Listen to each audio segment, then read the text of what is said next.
Assalamualaikum warahmatullahi wabarakatuh. Saya Wardatul Janah dari kelas 11 MIA 2 akan menjelaskan tentang biografi pahlawan yang memerdekakan Indonesia. Salah satunya adalah Jenderal Sudirman dan Muhammad Hatta. Yang pertama yaitu Jenderal Sudirman. Jenderal Sudirman dikenal sebagai salah satu pahlawan Indonesia. Jasa-jasanya sangat dikenang dalam memperjuangkan kemerdekaan Indonesia. Jenderal Besar Sudirman menurut Ejan Suwendi dibaca Sudirman. Ia merupakan salah satu orang yang memperoleh pangkat bintang 5 selain Soeharto dan Nasution. Jenderal Besar Indonesia ini lahir di Bodas Karangjati, Rembang, Purbalingga, 24 Januari 1916.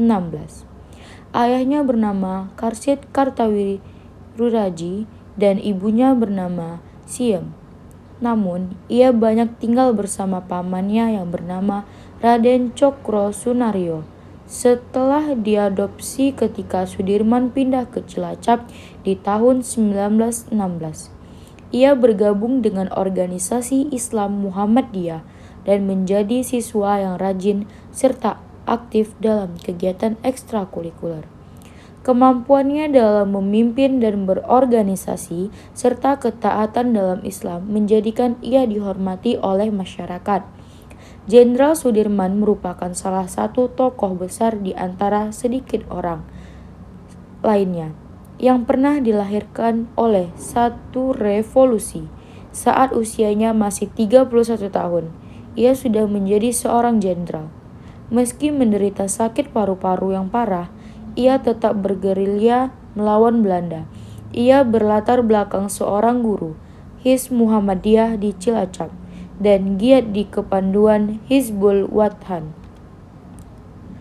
Jenderal Sudirman, ketika penduduk Jepang, ia masuk Tentara Pembela Tanah Air (PETA) di Bogor yang begitu tamat pendidikan, langsung menjadi komandan batalion di Kroya, menjadi Panglima Divisi 5 atau Banyumas sesudah TKR terbentuk, dan akhirnya terpilih menjadi Panglima Angkatan Perang Republik Indonesia atau Panglima TNI. Ia merupakan pahlawan pembela kemerdekaan yang tidak peduli pada keadaan dirinya sendiri demi mempertahankan Republik Indonesia yang ia cintai. Ia tercatat sebagai Panglima sekaligus Jenderal pertama dan termuda Republik ini. Sudirman merupakan salah satu pejuang dan pemimpin teladan bangsa ini. Pribadinya teguh pada prinsip dan keyakinan, selalu mengedepankan kepentingan masyarakat banyak dan bangsa di atas kepentingan pribadinya. Ia selalu konsisten dan konsekuensi dalam membela kepentingan tanah air, bangsa, dan negara Indonesia. Hal ini boleh dilihat ketika agresi militer dua Belanda.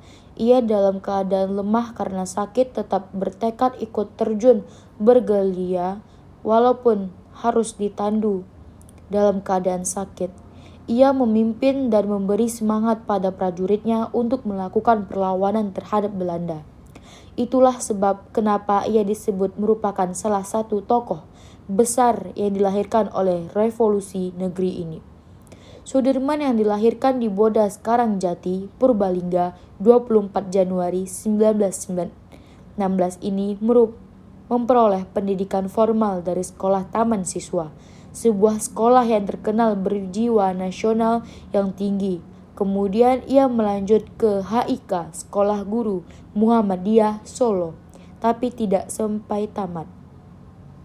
Sudirman, muda yang terkenal disiplin dan giat di organisasi pramuka Hizbul Wathan, ini kemudian menjadi guru di Sekolah Hizb Muhammadiyah di Cilacap.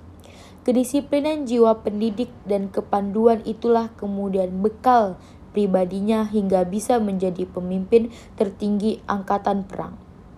Sementara pendidikan militer diawali dengan mengikuti pendidikan Tentara Pembela Tanah Air di Bogor.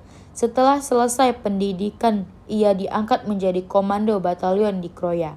Ketika itu, pria yang memiliki sikap tegas ini memprotes tindakan tentara Jepang berbuat sewenang-wenang dan bertindak kasar terhadap anak buahnya. Karena sikap tegasnya itu, suatu kali dirinya hampir saja dibunuh oleh tentara Jepang. Setelah Indonesia merdeka, dalam suatu pertempuran dengan pasukan Jepang, ia berhasil merebut senjata pasukan Jepang di Banyumas. Itulah jasa pertamanya sebagai tentara pasca kemerdekaan Indonesia. Sesudah Tentara Keamanan Rakyat atau TKR terbentuk, ia kemudian diangkat menjadi Panglima Divisi Banyumas dengan pangkat kolonel. Dan melalui konferensi TKR tanggal 2 November 1945, ia terpilih menjadi Panglima Besar TKR Perang Republik Indonesia. Selanjutnya pada tanggal 18 Desember 1945, pangkat jenderal diberi padanya lewat pelantikan presiden. Jadi ia memperoleh pangkat jenderal tidak melalui akademik militer atau pendidik tinggi lainnya sebagaimana lazimnya, tapi karena prestasinya ketika pasukan sekutu datang ke Indonesia dengan alasan untuk melucuti tentara Jepang. Ternyata tentara Belanda ikut dibonceng karenanya. TKR akhirnya terlibat pertempuran dengan tentara sekutu. Demikianlah pada Desember 1945, pasukan TKR yang dipimpin oleh Sudirman terlibat pertempuran melawan tentara Inggris di Ambarawa. Dan pada tanggal 12 Desember tahun yang sama dilancarkan serangan serentak terhadap semua kedudukan Inggris.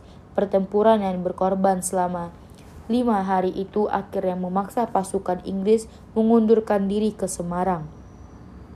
Pada saat pasukan Belanda kembali melakukan agresi atau yang lebih dikenal dengan agresi militer dua Belanda.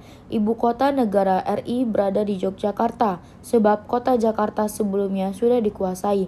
Jenderal Sudirman yang saat itu berada di Yogyakarta sedang sakit. Keadaannya sangat lemah akibat paru-parunya yang hanya tinggal satu yang berfungsi. Dalam agresi militer dua Belanda itu, Yogyakarta pun kemudian berhasil dikuasai Belanda. Bung Karno dan Bung Hatta serta beberapa anggota kabinet juga sudah ditawan. Melihat keadaan itu, walaupun Presiden Soekarno sebelumnya telah menganjurkan untuk tetap tinggal dalam kota untuk melakukan perawatan, namun anjuran itu tidak bisa dipenuhi karena dorongan hatinya untuk melakukan perlawanan pada Belanda, serta mengingat akan tanggung jawabnya sebagai pemimpin tentara. Perang gerilya. Maka dengan itu ditandu, ia berangkat memimpin pasukan untuk melakukan perang gerilya. Kurang lebih selama 7 bulan, ia berpindah-pindah dari hutan yang satu ke hutan yang lain, dari gunung ke gunung dalam keadaan sakit dan lemah sekali, sementara obat juga hampir tidak ada. Tapi kepada pasukannya, ia selalu memberi semangat dan petunjuk seakan dia sendiri tidak merasakan penyakitnya. Namun akhirnya ia harus pulang dari medan gerilya. Ia tidak bisa lagi memimpin angkatan perang secara langsung, tapi pemikirannya selalu dibutuhkan. Sudirman yang pada masa pendudukan Jepang menjadi anggota Badan Pengurus Makanan Rakyat dan anggota Dewan Perwakilan Rakyat Presidenan Banyuwangi ini pernah mendirikan koperasi untuk menolong rakyat dari bahaya kelaparan. Jenderal yang mempunyai jiwa sosial yang tinggi ini akhirnya harus meninggal pada usia yang masih relatif muda, 34 tahun pada tanggal 29 Januari 1950. Panglima besar ini meninggal dunia di Magelang dan dimakamkan di Taman Makam Pahlawan Semaki, Yogyakarta. Ia dinobatkan sebagai pahlawan pembela kemerdekaan Indonesia. Kedua yaitu Dr. Muhammad Hatta. Lahir dengan nama Muhammad Attar di Fort de Kock, Hindia Belanda, 12 Agustus 1902, meninggal di Jakarta 14 Maret 1980 pada umur 77, adalah negarawan dan ekonom Indonesia yang menjabat sebagai Wakil Presiden Indonesia pertama.